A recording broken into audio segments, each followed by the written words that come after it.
So this is a look at my KV-107, or otherwise known as a CH-46. It's come out of its hangar. I'm having a look at it. I want to get it back in the air. So this video is all about taking it apart and seeing what we got. So the best thing to do with a twin rotor is actually mark all your links. Once you've balanced up all your blades, mark each one and actually colour code your links. So once you remove these blades, because this size of helicopter is a lot easier to transport and store if you remove the blades.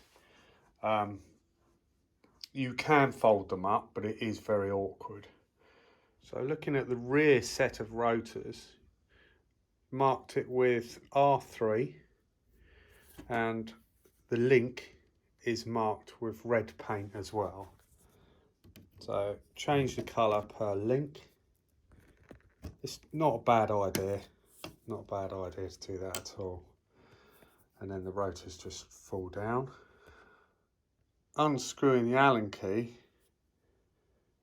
that was quite loose, so it's quite important that you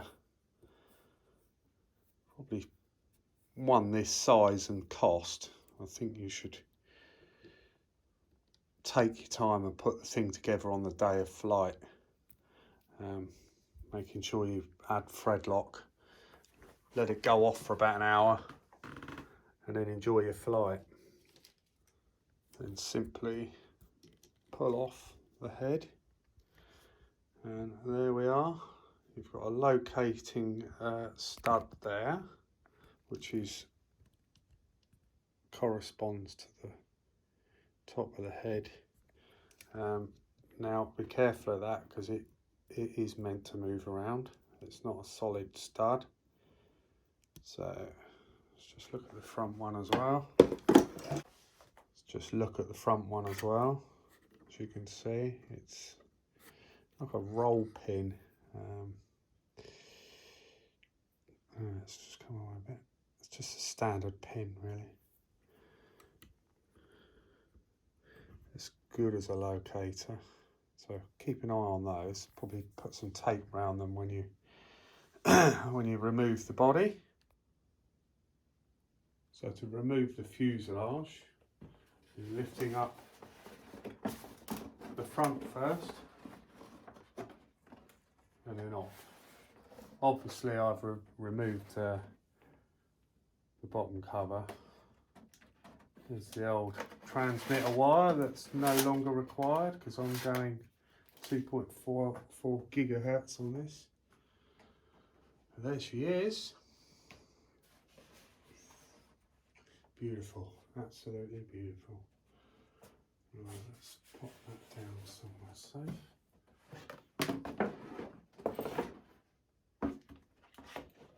Right, outstanding. Right, let's have a close look. It's really in good order. I mean, the flight hours that I've had on this are very few. I managed to find a new belt, and that was from Midland Helicopters, and it was the last one that they had in stock. So all these switches here, these are for the gyros. So these are mechanical gyros, or manual gyros, mechanical gyros.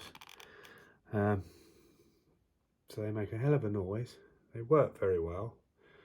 But if you look at all the linkage, you can see what's going on here. So you're basically setting up the model, setting up the rotors to the front set of rotor blades, and most of that is transferred to the rear. But obviously to get it to yaw on your rudder stick, it has a separate setup for that, and I believe that's the rudder servo there. These servos may need to be changed. As I say, this hasn't gone up for about 10 years, so We don't want to have any accidents. Battery pack, we'll change that. It was already built when I purchased it, but that's the best thing I ever bought, best model I ever bought. I'm going to continue on with the motor, strip that out and rebuild it. So I'm going to continue on with that. I don't want to convert it to electric. I quite like the fact that, well, it's nostalgic, isn't it? I like the smell. Beautiful. So I've got a bit of a problem. Front tyre or wheel rims had it. Trying to find a replacement is probably going to be very difficult. So I'm not sure what I'm going to do about that, but I'll take it apart and we'll have a look. The other side's fine, and the rear wheels are fine, thankfully. I suppose it's the fuel that's leaked onto it. It's so important to clean the helicopter down after using nitro. There we are, something to look at. So now I'll strip out the battery pack. Now, obviously, because this is running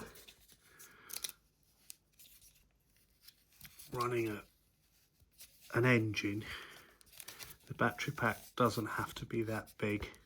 I say it doesn't have to be that big. I mean, this is old school, so this is going to be huge. And the centre of gravity is going to change depending on what battery I replace it with. So we've got to be careful with that. So let's get this out.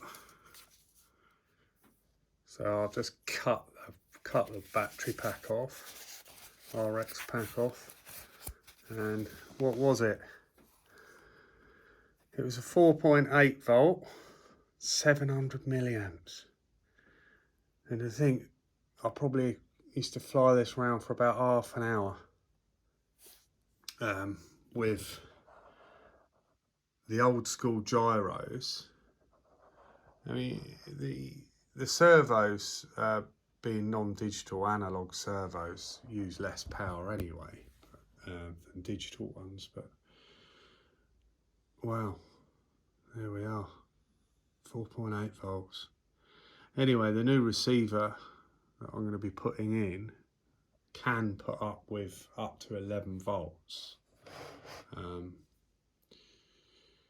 Yeah, I don't know whether that's going to burn out anything else. So I'll probably have to try and keep it the same, because I do want to reuse as much as I can, not through being tight-fisted, but sort of keeping it original. So I want to try and, I mean, if it works, why fix it? I mean, it's a struggle to fly, but that's, you know, get used to it. All these newfangled free access gyros and whatnot. I don't know how easy that would be to set up on a model like this. Anyway, so time to remove the receiver.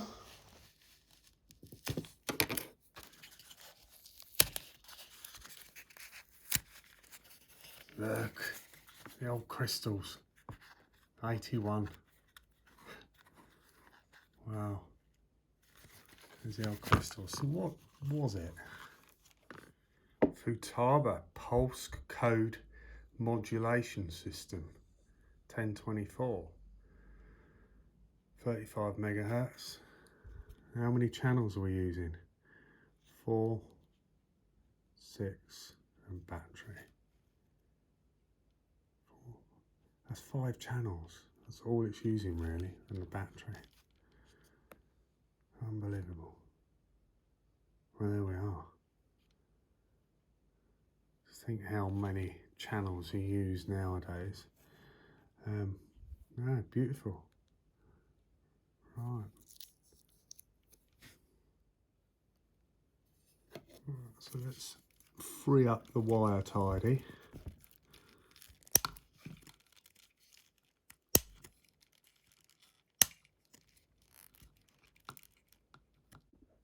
So what I will do is I'm just going to swap them over just to have a look, like for like, channel for channel.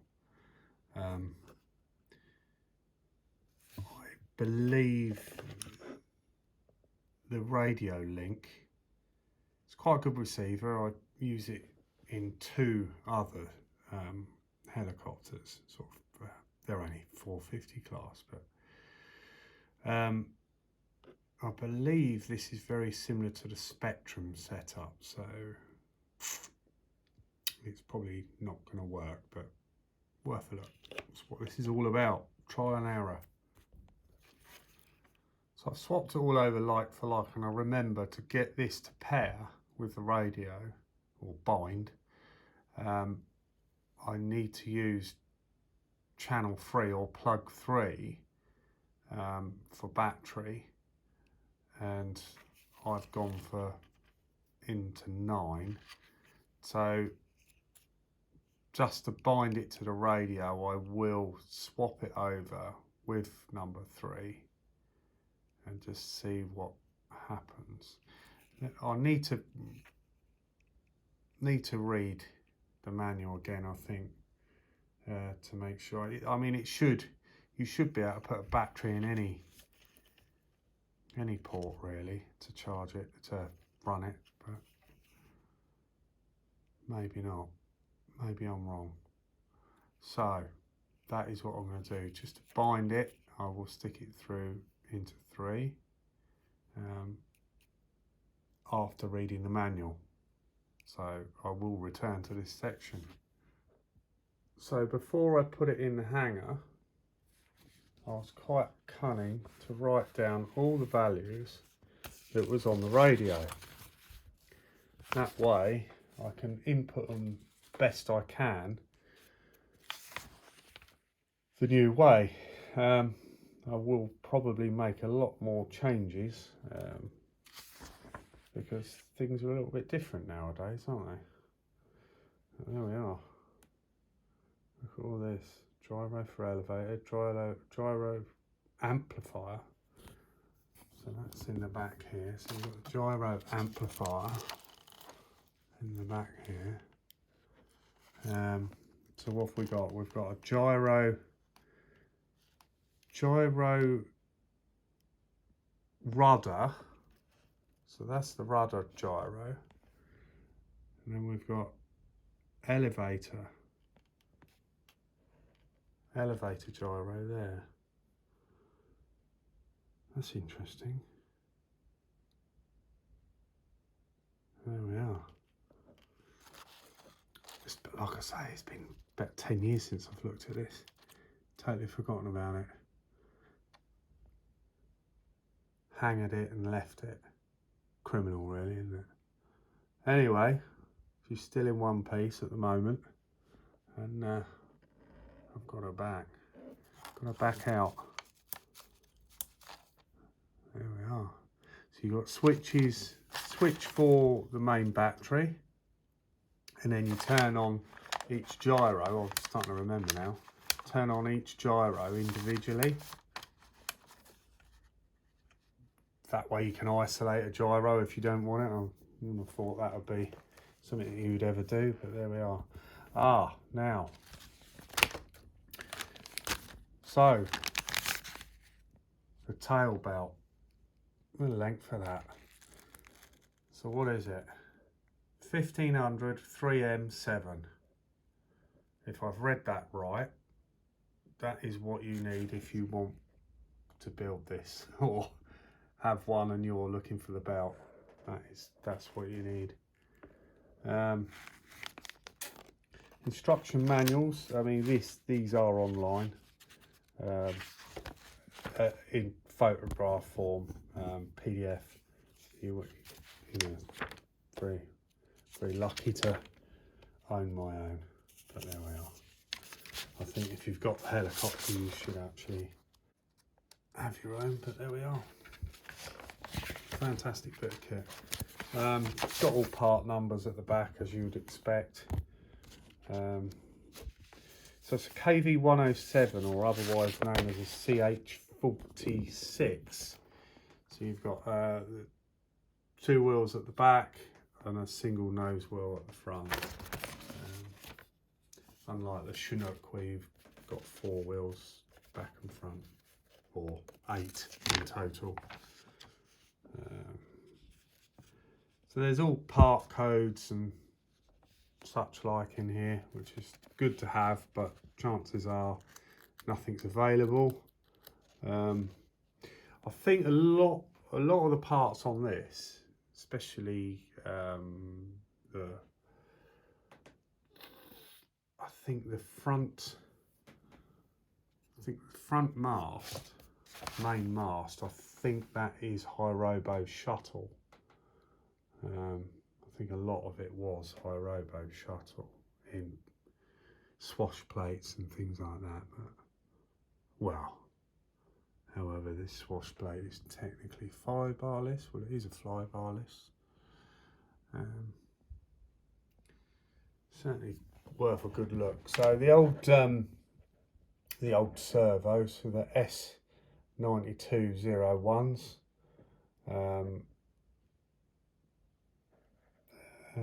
Did they change? No, they're all exactly the same, so they haven't changed a servo for the rudder.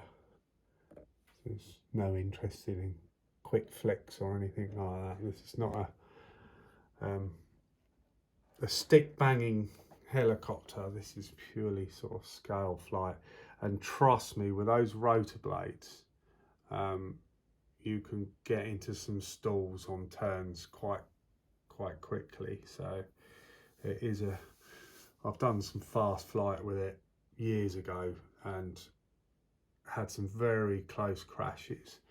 I had a flight, the last flight I think it was, that shit me up. I was quite high up in the sky and the engine cut out. So I had to do an auto gyro all the way to the bottom, and as you can see, this, you know, you're just doing it on the clutch bell, so that's it's fine. It came down beautifully.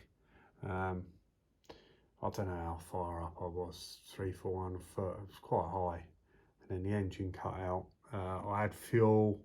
I mean, the engine was probably in a state and hadn't been cleaned. Yeah, so I managed to land her and get her safely home. So it's back to risking taking it up again. That is what I'm going to do. So next video, what am I going to do? Next video, I'm going to run through all the electrics and see what actually works before I start replacing things. Any questions, tips, if you've run this sort of thing before and you've got some great ideas of swapping some stuff over, then yeah, leave a message at the bottom. It'd be great to have a chat with someone, because this is history. This is 1988. This is something that, all right, you may have a pop at me for putting this on, and I just want to get the rotors going, get it into hover, and see the bird up in the air again, and then I may be looking at putting some better equipment in to fly it. So this is just to get me back to radio control helicopters again. It's been 10 years and I want to bring the old stock out and just get it up in the air. So give me some tips if you've got them. Otherwise, I will crack on and you can follow this change, or this movement back to IC radio controlled helicopters. What a beautiful machine, look at that. hang on, measurements. You want to see how long it is, hold on. So fuselage is a metre. Just shy, no it is, bang on a metre. Its height, what are we looking at?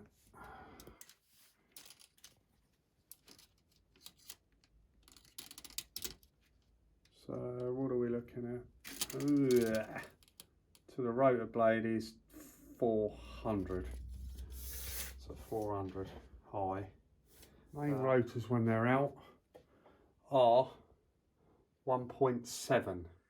So up front we've got a 46 engine. I think it's Irvine or something like that. So that's yet to be stripped out. I've got to strip that one out. Yeah, standard clutch that you probably find. Wooden blades, and the length. Well, I say 46, 460, or you are looking at 470, 475. No, I lie like a cheap watch. 485 overall. Yeah, wooden, and they're not that wide, and you can it's for scale, but it's bugger to fly them when they're only what's that, 34 mil, 34 millimeters wide. It's nothing, is it? I've got a 400 class here. How wide they are, it's probably about the same.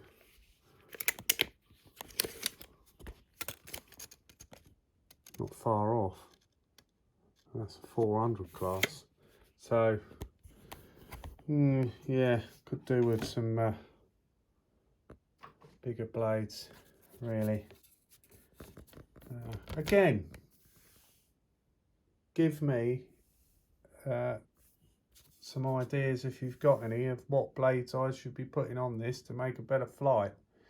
Something a bit wider preferably. Angle of attack, these are very basic. This is basic kit 1988.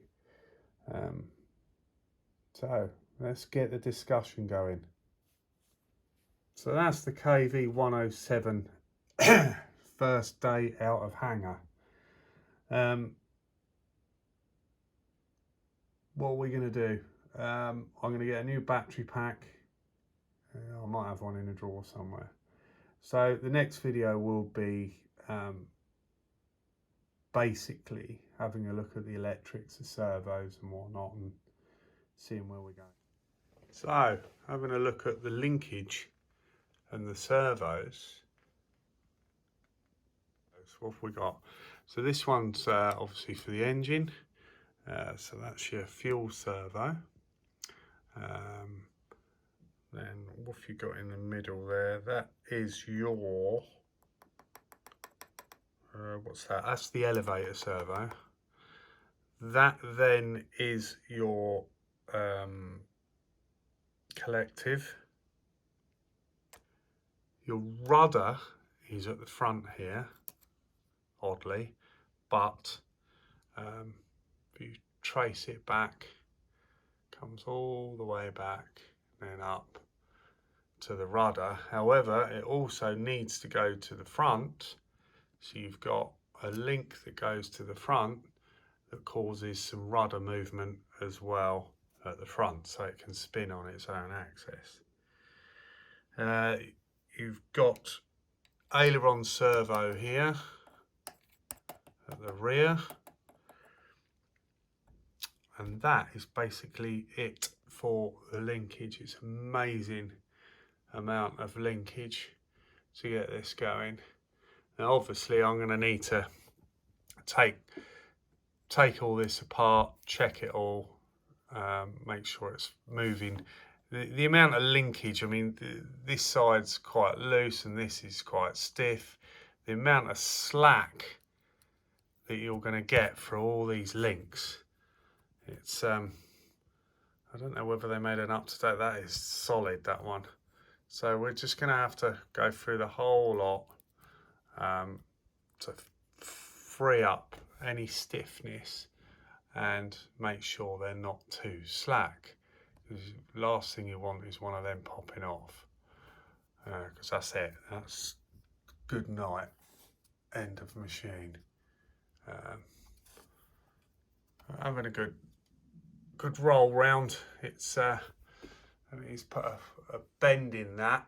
There's a bend in that, and there's obviously a reason for it. So yeah, don't do anything with that. That's just a support. So that's fixed. That's fixed there. That's just how they do that. And it goes off to the swash plate. Amazing bit of kit. Sometimes when you film, well, make these videos, and you're a little disheartened because you've had a couple hundred views in a month. When you put this in flight, I've got a video on YouTube that's about 2 million views, but going through all the mechanics and that, unless you've got one or interested in trying to build one, you're not going to bother watching it. But the good thing of making videos is reference for yourself. I believe I put a video on of the radio setup long time ago, but it was so untidy that luckily I wrote all the settings down. But I've done that purely for my own reference. So it's probably not even, it's probably a private video for me. But it's very advisable to make these videos. You may create some interest for some people, but it's reference for yourself. So keep making videos. Let's not lose the history. Let's go around this side. So you've got a glow plug attachment here. So that's how you start the glow up. There's fuel line tap here. There we are, that's how you fill the tank up, obviously. Now the rest of the video is just a load of old waffle. So I think that wraps it up. And we will have a look at it next time on all the electrics. Whether I can reuse it. Not sure how many he's still hours going this is on, done. isn't he? I'll do.